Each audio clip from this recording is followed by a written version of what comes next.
अस्सलाम वालेकुम नाजरीन, आप देख रहे हैं एशियन न्यूज़ HD और मैं हूं मलिक खुर्शीद हसन। इलाकाई ख़बरों में रुख कर रहे हैं। ख़बर शामिल कर रहे हैं विहाड़ी से। नुमाइंदा एशियन न्यूज़ वकास हुसैन चौहान की रिपोर्ट के मुताबिक चौधरी ताहिर इकबाल MNA विहाड़ी ने गवर्नमेंट कॉलेज विहाड़ी में शजरकारी मुहिम के सिलसिला में पौधा लगाया और कॉलेज के मुख्तलिफ हिस्सों का मुआयना किया।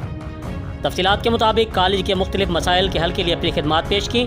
इस मौका पर डॉक्टर सफदर राना, प्रोफेसर सईद, आमिर बरकत, राव सुहेल असलम, राना वहीद शौकत सागर और प्रोफेसर अकबर साकिबी मौजूद थे।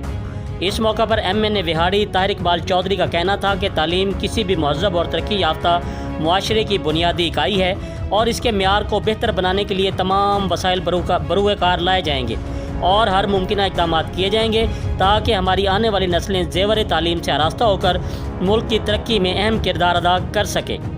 जी, मज़ीद ख़बरों से बाखबर रहने के लिए देखते रहिए एशियन न्यूज़ HD।